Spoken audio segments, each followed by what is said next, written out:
Now, The Hunt Palmer Show. He needs care and treatment. You are now listening to The Hunt Palmer Show, brought to you by Daryl May Remax Partners on 104.5 ESPN Baton Rouge. Is this a great country or what? Locking down the middle of the day, live from the Raising Cane studio. This is Hunt Palmer.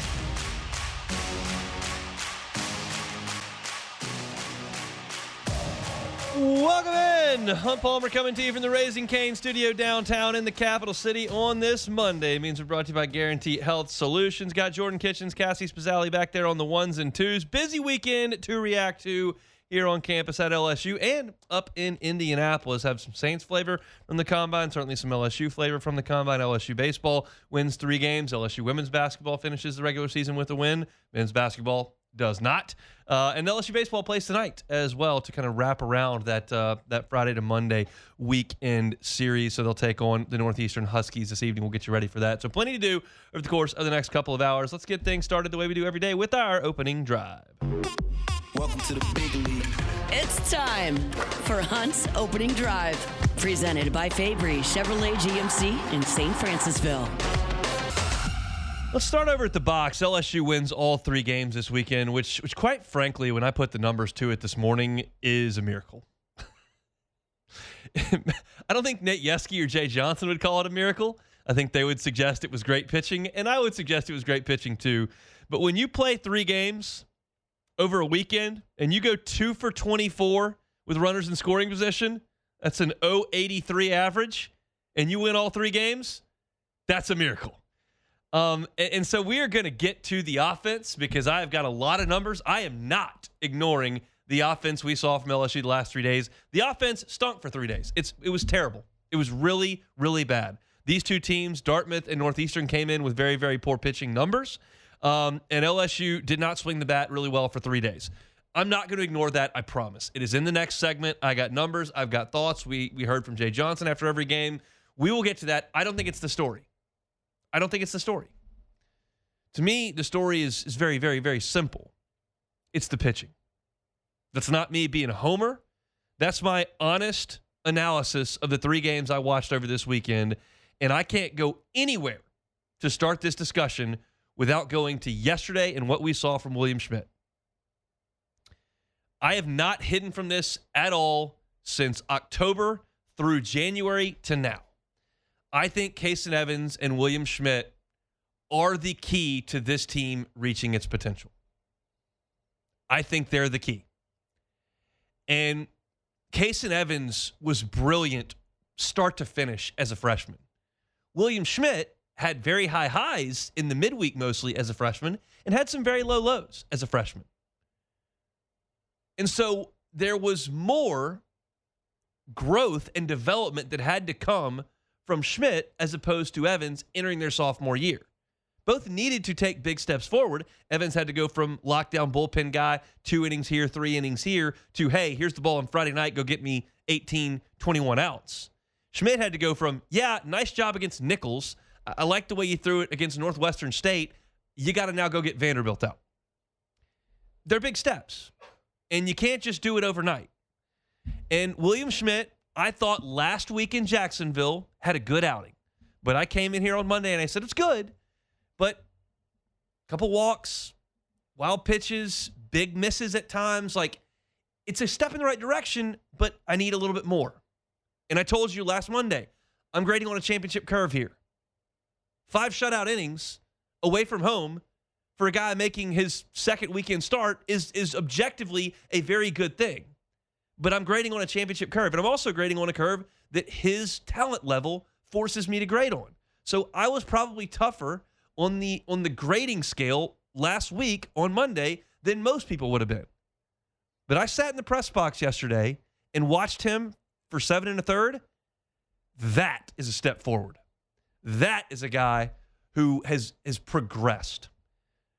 His biggest issue has been command. I have given you this stat 30 times. I've given it to you once. Last year, he got 6 outs in SEC play. He walked 11 guys. Falling behind in 3-ball counts. Getting into trouble by missing the strike zone. He goes into the 8th inning yesterday against Dartmouth. he saw three-ball counts, and he got all three of them out. But three-ball counts for Schmidt yesterday. That is the same if you're playing Dartmouth or if you're playing the Dodgers, throwing it over the plate. And the guy that I saw yesterday, I saw him landing the breaking ball for strikes when he wanted to land it for a strike. I saw him burying the slider when he needed to strike out. I saw him pumping the fastball in consistently at 95, 4 strikes. I saw a guy that was in complete command of what he was trying to do out there. He 12 up, 12 down in the first 4 innings. 12 up, 12 down. And then he found his way into a little bit of trouble for the first time in the 6th inning. He gives up a single. It was a leadoff single, hopper through the left side, through the right side, and then he throws a pickoff throw away. So all of a sudden, you've got a runner on second and nobody out, and you're in a tight game. It's 2-1. I mean, it's 2-0. 2-0.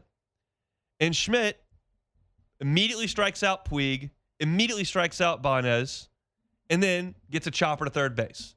So the first time all day he had to elevate his game, immediately gets 2 strikeouts. Come back out in the 7th. Gets a fly ball, then gives up a ground ball single. Fly ball to center field. You got a runner at first with 2 outs. Then he throws a wild pitch. It's really his only big miss of the day, wild pitch. So now, again, you've got a runner on second with 2 outs. Slider strikeout. He elevated immediately both times he got in some trouble. Now, he told us after the game that he was a little bit fatigued when he went back out for the 8th. And that's a good thing. You got to build up to that. There's one thing I very, very much do remember about Cade Anderson's beginning to the season last year, that he was losing some ticks on his fastball toward the end of his outing. He didn't tell us he was fatigued because Cade was never going to give you answers at all. But William Schmidt said he was a little bit fatigued. And that's okay because he went out there after 87 pitches, finished the game with 95 pitches, and that's where he needs to be right now. You get one more pre-conference. If you can get that pitch count up to 95 again, you're ready to go in Nashville the next week. But from a command stuff, from a stuff perspective, he was sensational yesterday. And that looked like to me. Sometimes, I wrote this in my post-game story at LouisianaSports.net. You can look at a box score or a line score, and sometimes it tells you the truth, and sometimes the pitching doesn't match the paper. Like, I've seen times, like Kason Evans last week in Jacksonville. He gave up 3 in that inning in the 3rd. Was it a bad inning of pitching? Not really. They grounded one through the left side. They hit a swinging bunt that his catcher threw away. Like, it wasn't that bad, but the line score ultimately didn't look that good. And there are some times where the opposite is true. You give up some line drives at people. Guys miss home runs by a couple of feet on the foul pole. You give up a bunch of deep warning track fly balls, and maybe you get away with not pitching your best, and the line scorer says good. On Sunday for William Schmidt, the pitching matched the paper. I watched it. I saw the line score. It was brilliant start to finish. That was exactly what I was looking for. If you were listening to the show on Friday, I said, here's what I want from Friday's game. I want Kason Evans to shove Dartmouth in a locker. I want him to dominate them. And he didn't necessarily do that to a T. He was okay. He wasn't dominant. This was dominant. Schmidt was the story this weekend for sure. Now, I'll briefly touch on the other 2 starters here in our first segment. I'll go to Kason Evans. You look at his line, 5 1/3, 2 hits, 2 runs, 3 walks, and 10 strikeouts. 10 strikeouts is great. It's Dartmouth. That's apples to oranges when you're talking about SEC play. But 10 strikeouts is good. But what you can't have is over the course of 5 1/3 innings, he started 6 innings. He issued 3 walks. 2 of them were leadoff walks that came around to score, and he threw 4 wild pitches. That's not fine enough command for an ace. It doesn't mean you can't get that. And it's not like Kason Evans was wild last year, and the outing wasn't bad. He pitched into the 6th inning. He gave up 2 hits. He struck out 10. It's not bad. It's just not exactly what you're looking for. I did like the strikeout numbers. I will say that. I like the fact that he was tough for Dartmouth to hit. Now you can't issue leadoff walks. You can't throw 4 wild pitches. I'd like some help from my catcher in those instances, sure. But still, it's just not quite what you want. But I thought Cooper Moore was sensational. What I love about Cooper Moore is that he just throws it over the plate. It's not the most dominant stuff you've ever seen. It's an average at this point, Power 5 fastball, 93-ish average. Not bad, average. It is a plus changeup that he throws for strikes, which makes the fastball play up a little bit. And then he doesn't throw the breaking ball for swings and misses a ton. It's his third pitch, but he does get a lot of strikes with it. He's not afraid to throw it 0-0. He's not afraid to throw it 1-0. He's not afraid to throw it 1-1 and just kind of get a strike where they may not be looking for that pitch. And I thought he was very, very good. He pitched into the 8th as well. He struck out 10 as well. He only gave up 3 hits, just the 1 home run to right field. And also, which is important, he got that pitch count up to 104. LSU's been fortunate early in the season weather-wise. You have not had to pitch in cold weather environments. You've had an opportunity to get your guys out there lathered up a little bit and get that pitch count elevated. You haven't felt like it was a risk at any point, which can happen in February and early March. So you've got now 3 guys who are getting their pitch count up above 80, up above 85, up above 90 in some instances, and they'll be ready to go when they get to Nashville next week. The pitching this weekend was very, very, very good. And what I loved about this weekend is you were able, and this is not going to be sustainable every single weekend. It's not going to work out perfectly every single weekend. But what you did see over the weekend is that LSU, because the offense was bad, because of that, you had to pitch in high leverage all weekend. And I like that now that you know you've got the results in your back pocket. And what you saw was, hey, Kaysen not quite ready to go the whole way on Friday. He's got to let go of the rope in the 6th inning. Gavin Guidry, 3 2/3 innings, 50 pitches, lights out.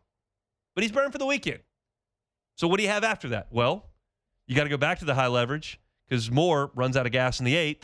Devin Sheeran comes in, boom. Inning and a third, struck out 3, no hits. Brilliant. Didn't love the hit by pitch, but the stuff is great. So he's a high leverage guy. He gets a save. Well, you've used those 2 guys. Then you get into high leverage again on Sunday, and Schmidt's got to let go of the rope in the 8th. Dothy comes in and hits a guy, but then you go to Rizzi, boom, gets 2 punch-outs, huge punch-outs in the 8th. Incredible stuff there. Then runs into a little trouble in the 9th. You go to Jaden Newt, he throws a changeup, strike 3, and you win the game. But you have high leverage guys that you can consistently go to. And this goes back to my point that I made with my bold prediction preseason. They're going to have 4+ guys with multiple saves. And this is the formula that you saw. You don't have just one bullpen guy that you try to get to win the game. That's kind of where LSU was 2 years ago. It's kind of Griffin Herring early in the season, or we don't have anything else. That was where you were. This team does not have that issue. You need to burn Guidry on Friday to win the game, burn him. You need to extend Sheeran after Guidry's been burned, fine. Because you didn't even go to your left-handers this weekend. And there were other guys that you would trust to get big outs that you never handed the baseball to this weekend because Guidry, Sheeran, Rizzi, high leverage, ready to roll, and then Newt came in and slammed the door on Sunday. So look, to me, and look, I got 15 minutes coming at you on this offense. I got numbers, they're jarring. But the story this weekend is the pitching, and the subtitle to that may be the most important aspect of this at all, is William Schmidt potentially arriving. You don't arrive until you start doing it against the SEC teams. You can't arrive at LSU against Dartmouth and Northeastern. That's not how it works around here. And nobody suggests differently. I'm not breaking any news to anybody there. But it's a step in the right direction. And I was a little bit guarded last week at this time, talking about his 5 shutout innings in Jacksonville against UCF. Not this week. That is exactly what I'm looking for. Blow him away, throw strikes in the zone, eat up innings, dominate. He did it all. That is huge for this baseball team with one pre-conference weekend to go next week against Sacramento State. All right, that's the good stuff. Let's get into some negative stuff because we've got that. The offense needs to snap out of it. What did we see over the weekend? That's next. The Hunt Palmer Show. Fabry Chevrolet GMC. Fabry Chevrolet GMC. They're on Highway 61 in St. Francisville. Wife and I went up to St. Francisville on Saturday. Spent the evening up there. It is a hop, skip, and a jump. Not a bad drive at all. So if you're in the Baton Rouge area, do what my wife and I did just Saturday and head up to St. Francisville. Get you behind the wheel of a new ride. You know the Fabry family. They've been in business here for 35 years. 3 locations, 5 brands, and this is a new one for them up there in St. Francisville on Highway 61. If you're looking for an SUV, they've got them. Chevy Tahoes, Chevy Suburbans. They've got the GMC Yukons, Denali's. Go by. Check them out. If you don't have time to head to St. Francisville today, tomorrow, this week, you can start your shopping process online at FabryChevrolet.com. The entire inventory is online at FabryChevrolet.com. They're on Highway 61 in St. Francisville. It's Fabry Chevrolet GMC.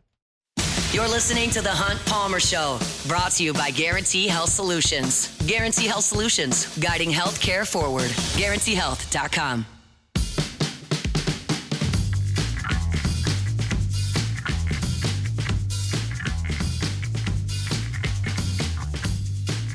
So excited to tell you all about our new Monday partner, Guarantee Health Solutions, healthcare growth partner here under our roof at Guarantee.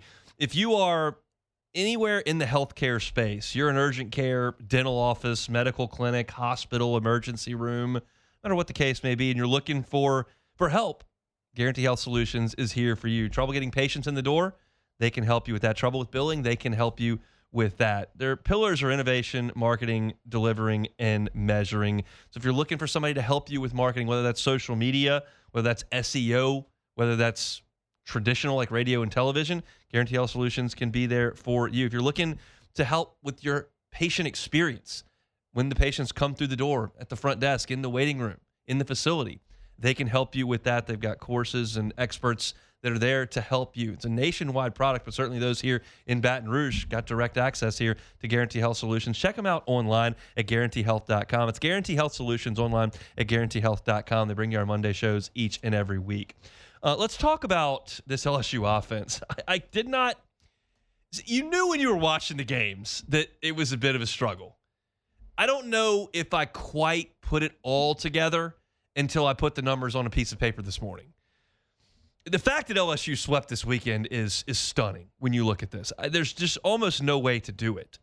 They were 14 for 85 for the weekend. That's 165 team batting average. They, with runners on base, were 6 for 43. That's a 140 batting average with runners on base. And it was even worse with runners in scoring position. LSU was 2 for 24 with runners in scoring position. That is an 0.83 average. And so if you put those together and you consider that you're not really getting base hits at a 165 average, and with runners in scoring position, you're completely anemic with 2 hits and 24 tries, really the only way you're going to produce any sort of offense is with extra base hits. It's with home runs, and it's with doubles with the guy on first base. And they didn't really do that either. They hit 4 doubles total, 2 on Friday, 2 on Sunday, and 1 home run. Just had Jake Brown's home run on Sunday. Wait, didn't Zach York hit a home run on Friday? Let me make sure that's right. No, on Friday they did not hit a home run. I thought I remembered. York hit the home run against McNeese. I wrote it down. I had it right. Just my brain went, that's not right. Zach York hit a home run. He didn't. So you didn't really do anything offensively. Just completely anemic. But you scratched out enough. You got 5 on the board. Thanks to a big swing from Derek Curiel late in that game on Friday. You only needed 3 on Saturday. I mean, you look at the box score on Saturday, no one in your lineup had multiple hits. Nobody. It was Cerna had 1, Caraway had 1, Simpson had 1, York had 1, Brown had 1. But that was enough to get it done because Cooper Moore and Devin Sheeran were so good. And then you had your second consecutive Sunday shutout with Schmidt, Dathi, Rizzi, and Newt on Sunday. So all you needed was just a paltry 3 spot to get it done. I looked at some of LSU's key producers. I mean, Derek Curiel was 2 for 12 on the weekend. Stephen Milam was 1 for 10 on the weekend. Zach York was 1 for 10 on the weekend. Cade Arambidi was 0 for 7 on the weekend. I mean, that group, Curiel, Milam, York, and Arambidi, that's going to be a really, really key piece to this offense right in the middle of the order. They were 4 for 39. That's a $103. It's just not a lot offensively for this team.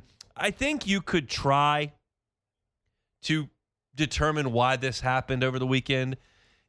there may be some credence to the fact that these guys have been keyed up for 94, 96 for all of their preseason and some of the early season. You saw some of that last week in Jacksonville.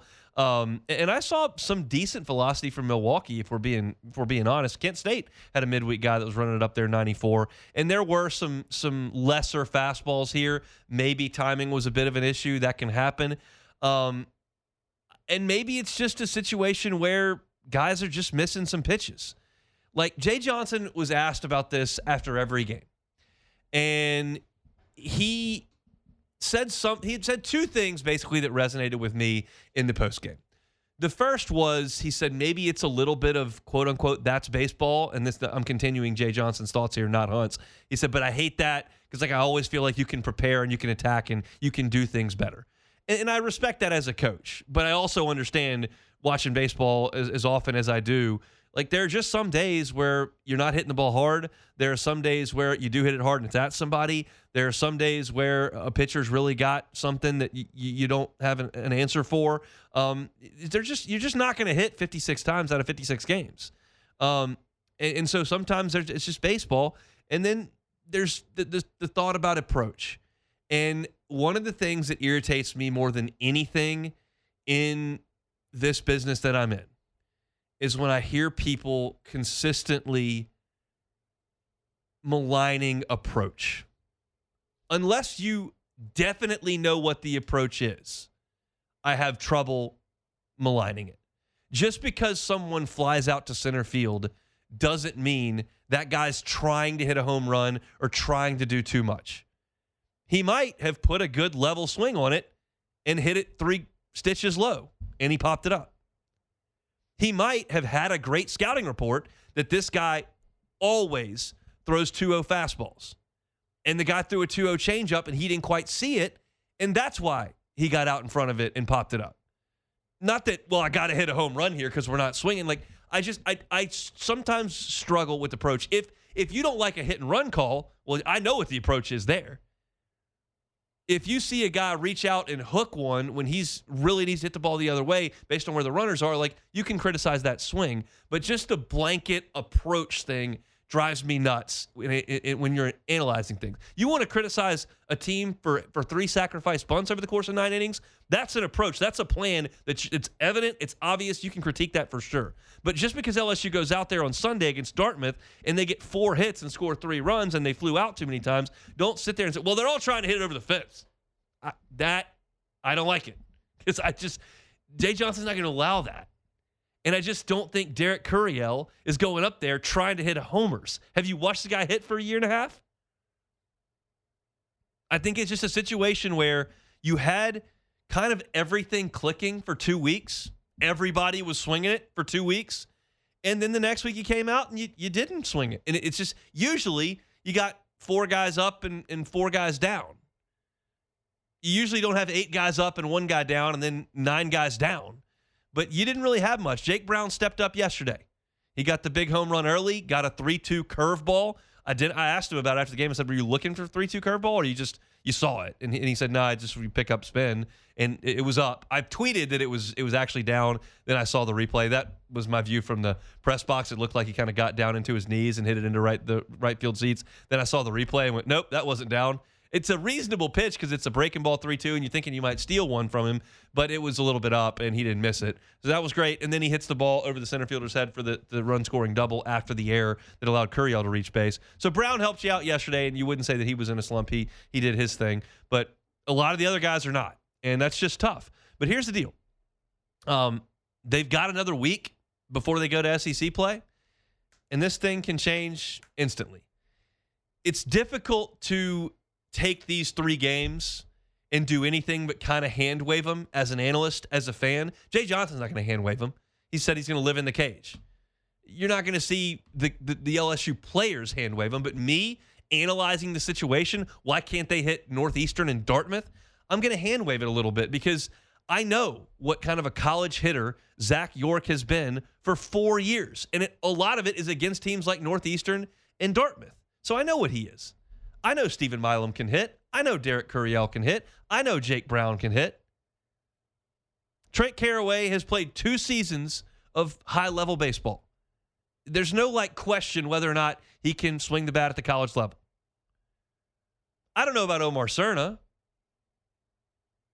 I'm not 100% sure about Cade Arambidi. I feel good about him, not 100%.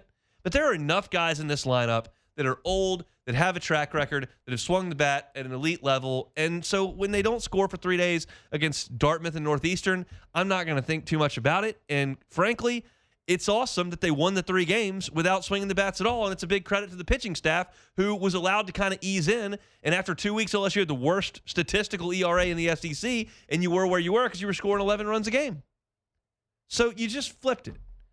I didn't think LSU's pitching staff was atrocious when they gave up some runs against Kent State or Milwaukee. And I don't think that LSU's offense is atrocious because they couldn't score on Northeastern. I think they're fine and level here. And your pitching staff's going to elevate from where it was early, and your bats are going to regress a little bit from where they were early, and you just hope that the settling point where they find it is very good in both, and I feel pretty confident that it will be. Jay Johnson said on Sunday, when we asked him if he thought there was a common thread between the 3 games on the weekend, he said yes, he thought so. He wasn't going to get into it with us, which I understand. That's not something you want teams knowing that you feel like is a weakness in your defense, so telling it to the media doesn't help a lot. And he was going to get to it. And they worked hard on Saturday. They got their pregame early, and they put in a full offensive day before that game. And then they're going to put some work in today before they play, and then he's got to take off either Tuesday or Thursday with a Wednesday game against ULL. And they'll break out of it at some point. It might be tonight against Northeastern. It might be Wednesday against ULL. It might be over the weekend against Sacramento State. They'll find themselves once again. But it was a bad weekend. There's no way to sugarcoat that. They did not swing the bat well 1 through 9 over the weekend. They'll be just fine. And the good news is you won all 3 games because you have different ways to win games. And sometimes you need your pitchers to go out there and dominate. And for a lot of the 3 games over the weekend, LSU's pitchers did just that. So hat tip to the Tigers as they sweep over the weekend. Now they move on to tonight's game, which we'll talk about in hour number 2, the final game of the 4-game set, this one with Northeastern tonight at the Box. All right, when we come back, let's talk about the Combine. What did the LSU guys do? That's next. The Hunt Palmer Show. One Bath and Closets. OneBathAndClosets.com is the website. David Duvall and his team, 30 years redesigning and remodeling bathrooms and closets. Safety is a big deal in the bathroom, especially as folks age. And maybe this isn't something you think about day to day, but maybe it's something you should consider. If you need to get non-slip floors put in, you need to get a handrail put in where there are slippery areas. You need to get a walk-in tub for convenience, safety, comfort. You need to get a shower with a bench in it. David Duvall and his team are happy to do that. They do it all the time. Go check out their great work at OneBathAndClosets.com. Go see all of those positive reviews at the bottom of that website where folks have been satisfied with his work in our Baton Rouge area for more than 30 years. There's someone aging in your life that might need a little help in the bathroom. David Duvall and One Bath and Closets are happy to help you out with that. Get that free consultation. Check them out online, OneBathAndClosets.com. You're listening to The Hunt Palmer Show, brought to you by Guarantee Health Solutions. Guarantee Health Solutions, guiding healthcare forward. GuaranteeHealth.com.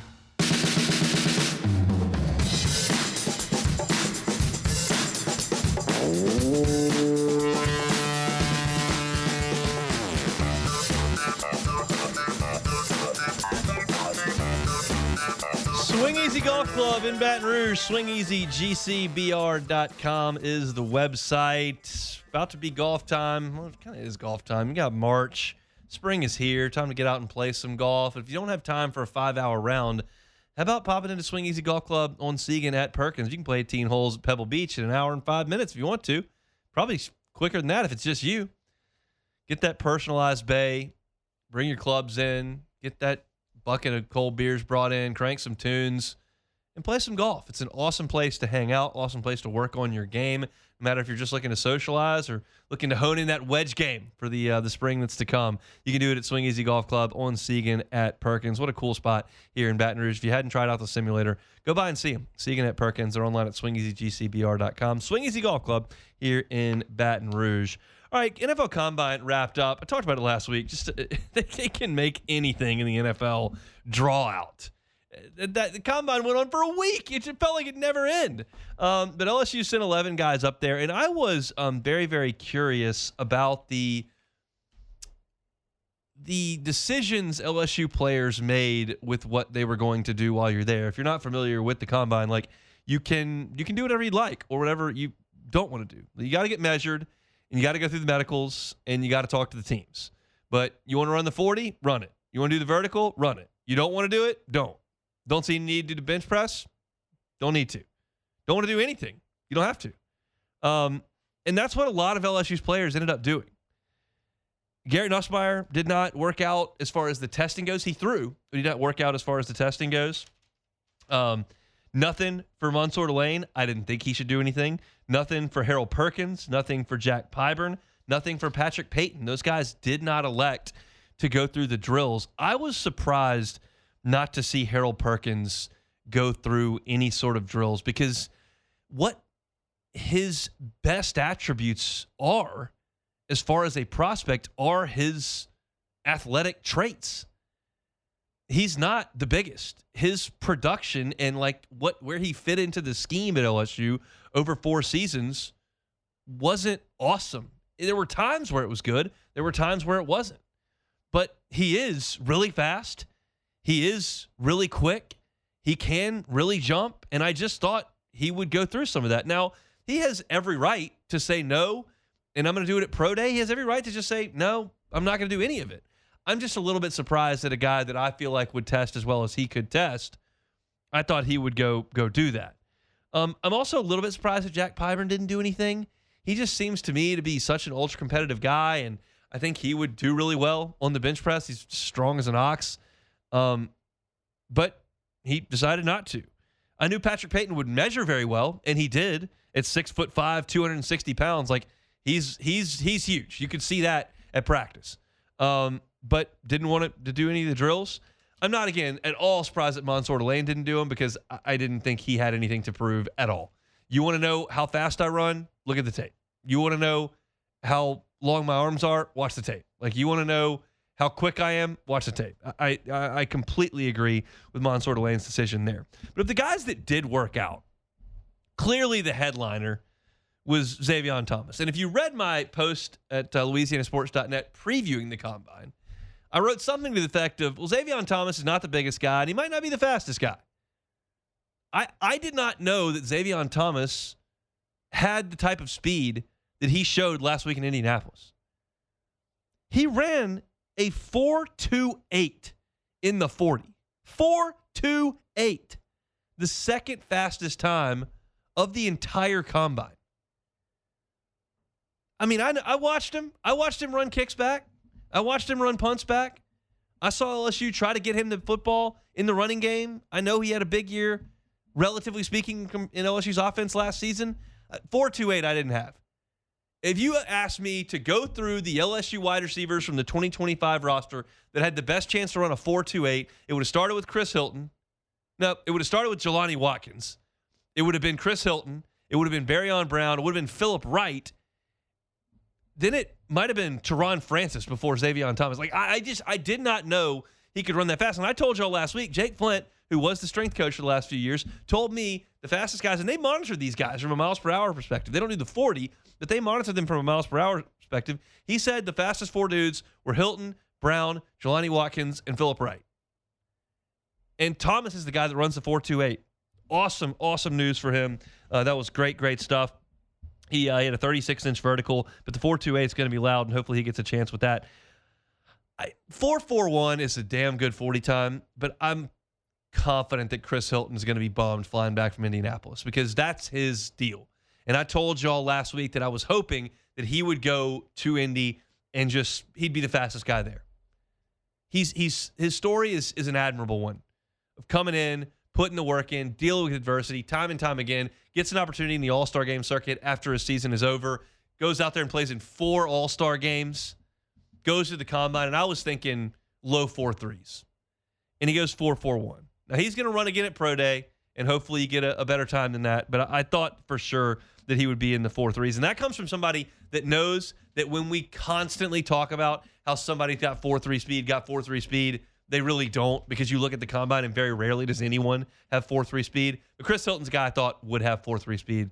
Didn't quite get there with the 4.41. Same can be said for Barryon Brown. 4.41 for him as well. It's the only event that Barryon Brown did. and did not quite crack the 4.3 number. Varion Brown's got a little bit more production on tape than Chris Hilton does. He's one of the all-time leaders in Kentucky receiving history. He's got those six, I believe now, kickoff return touchdowns to his name. There's a lot of stuff that Chris Hilton doesn't quite have, but I thought those guys might run a little bit faster. Aaron Anderson goes for a 30-inch vertical, a 9.5 broad. He did not run the 40 either. Curious how many of these guys do decide to run when they get to a pro day here in a few weeks in Baton Rouge. The other guy that didn't shy away from really anything, Bauer Sharp went out there and did his thing. He ran a 4.63 at 6'5", 249 pounds. It's a big man at 4.6 40. He had a 35-inch vertical, which I thought was pretty good, a 10-foot broad jump, and did 20 bench press reps. That was on the low side for the tight ends, 20 bench reps. But Bauer Sharp's a pretty good athlete, and I thought he showed that. For the LSU guys, I think it's probably to me 4 bullet points from the combine. 1, Nussmeier said he got hurt in day 2 of practice. Just wild that we potentially missed that, if he's telling the truth. But Nussmeier injured, Davion Thomas 40, Chris Hilton, Varion Brown 40, and then the last one, to me, is Harold Perkins punting on it. And maybe he's just doing it all pro day, and that is perfectly fine. I'm not disparaging that at all. I'm actually not disparaging the decision in any way. I'm saying that I'm surprised by the decision. I figured that Harold Perkins would go out there and put some really good numbers on the board, and decided against that. So that's certainly his prerogative, certainly his representation's prerogative. Didn't quite happen. But a lot of LSU guys up there, and now their attention turns to pro day here in a couple of weeks, and then NFL draft, to be honest, pretty quickly. It's always right there toward the beginning of SEC play in baseball, and so you're getting there 1 week at a time. It's a process that just seems like it takes forever, and it really does. I'm sure it takes even longer for those guys who are getting up, just learning how to do these drills every day at the various training camps throughout the United States. But the LSU guys go out there, and not a lot of activity. A lot of guys sitting it out. Garrett Nussmeier, Mansour Delane, Harold Perkins, Jack Pyburn, and Patrick Payton. Oh, the last one I didn't get to was A.J. Halsey, 4.52 in the 40-yard dash. I think that was a good time for A.J., who clocked in at 6 feet and 215 pounds. So hopefully his name is called rather quickly in the NFL draft. That's a look at the NFL Combine. When we come back, we'll wrap up hour number 1 here on this Monday edition of the Hunt Palmer Show. The Hunt Palmer Show. Lifetime Roofing, LifetimeRoofingLA.com. That's LifetimeRoofingLA.com. Baton Rouge-based roofing company, but they service the entire state of Louisiana, plus over into Houston and the Texas area. Look, if you are looking for gutters this spring, Lifetime Roofing can do them. If you were looking for siding, for windows, Lifetime Roofing is happy to do it. And of course, their bread and butter, where they started, that is the roofing side of things. Maybe you're looking to sell your home, but you feel like you might need to put a new roof on it to improve the resale value. They can do that, and they're happy to. Financing options are available, 0% up to 18 months. Even if there's a deductible that you want to finance, they can do that as well. Check them out online at LifetimeRoofingLA.com. They offer roof replacements, of course, roof repairs as well. They can do a tune-up if that's what you're looking for. Don't do this after storm season. This is the time of the year to make sure your roof is in great condition. So do it with the folks at Lifetime Roofing. They're online at LifetimeRoofingLA.com. You're listening to the Hunt Palmer Show, brought to you by Guarantee Health Solutions. Guarantee Health Solutions, guiding healthcare forward. GuaranteeHealth.com.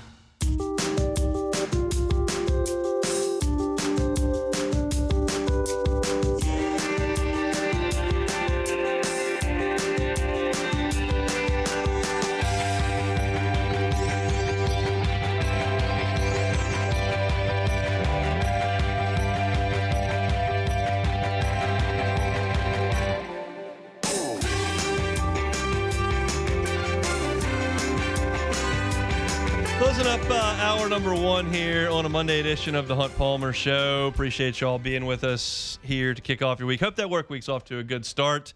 Palmer's headed out to the ball field tonight for the first time for the Myers man. I'm just not sure the Bombers are going to be putting a prolific effort out there offensively or defensively tonight. How? It's a good day. I mean, the weather's going to be nice. Well, it's not really a weather thing. It's a 4-year-old ability thing. They are very poor players.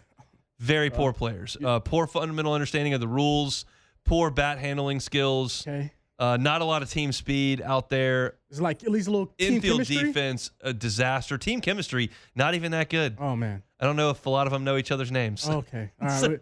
There's no little Bryce Harpers running out there? Not to my knowledge. okay. Doesn't look like it. We've had one practice. There was a lot of wrestling on the infield. Oh, man. There was some fear of bugs. Myers Man included in that one very much. Terrified of bugs, in What fact. about the outfield? Were they picking daisies in the outfield? There was some of that. Okay, yeah. Some didn't even care that practice was going on Yeah. and didn't have their glove, and they were just out picking up sticks and stuff. So, we'll see how the Bombers play today. I have low expectations on opening day of the Bombers. I think y'all need to, change the game plan up and be more of like a bunting team. Just try and just You bunt off a tee? Yeah, now we're not really trying to, swing for the fences now. Just get the ball, hit the base. We'll see how it goes. Full report coming on tomorrow's show of how the Bombers show up. I don't know who they're playing against, but the Bombers look like a tough squad this year. If you had to say a line, what you think the line might be? Well, that's tough because I had to figure out soccer last year with the Shark Dogs. Yeah. They were just getting destroyed by they were all 3 at that point by the 4-year-olds. We were setting soccer lines at 23 goals. Okay. They were, and the Shark Dogs were not covered very often. So Okay. I'll have to get a look at the other teams in the league. All right. And we're gonna come back with all right. I think at this point you got to put the line as a pick 'em if they're the same age and just see how bad these guys are. Right. I've practiced with Myers, though. He does know you don't really try to you can record it out. They're not really good enough to do that, but if you do get the ball on defense and hold your hands up, then they stop the kids from running. Okay. So we've worked on that. Okay. We've practiced. He knows what to do. Put the hands up. So we'll All see. right. We'll see how that goes. Full report coming tomorrow on the Bombers' first game. Speaking of poor teams, LSU basketball played on Saturday.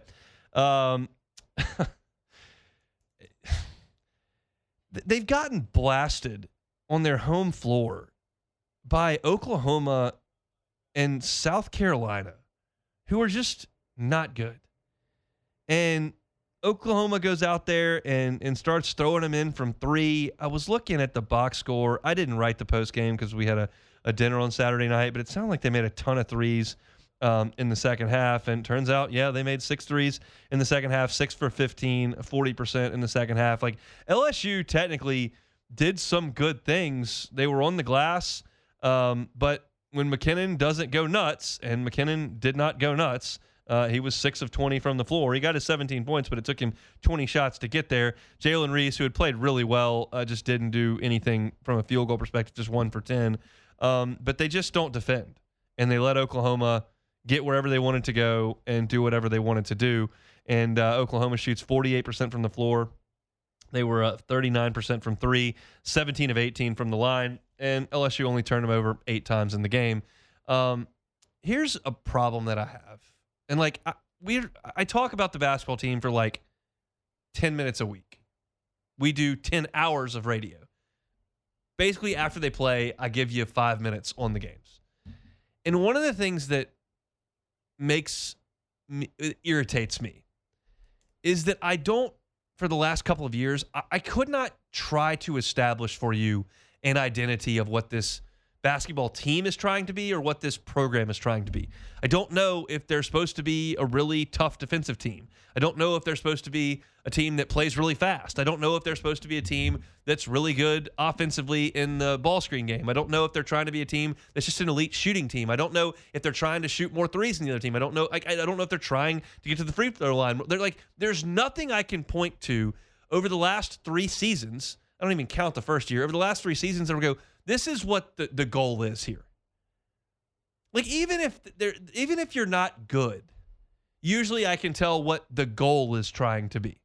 You cannot be good at it, and that just didn't work. I know what Chris Beard's trying to do at Oxford. They're trying to be a really good defensive program. It's what he did in Texas Tech, it's what he did in Austin, and they stink on defense this year, so they're terrible. They had lost 10 games in a row before they won over the weekend. But at least I know what they're trying to do. A&M had a really good stretch early this season. They've had a bad stretch of late. But all throughout the stretch, I know they're trying to play really fast. They're trying to press. They're trying to shoot threes. There's a very obvious cultural existence there. And maybe I'm missing it. I would allow for that. I just don't see it. I don't see what they're trying to do. By my eye, they haven't been really good at anything outside of they're really good this season with their full complement of players against overmatched teams. They looked great on offense for that. I didn't get a big enough sample size with Thomas against SEC teams to even assess if that was the case with this team. But I'd at least like there to be some sort of established identity, and I just don't see it at all. And you played a pretty poor Oklahoma team, and they came in and just whitewashed you. I mean, I looked at Oklahoma led for 36 minutes and 51 seconds. They led for 37 minutes of this game. They beat you on your home floor by 16 points.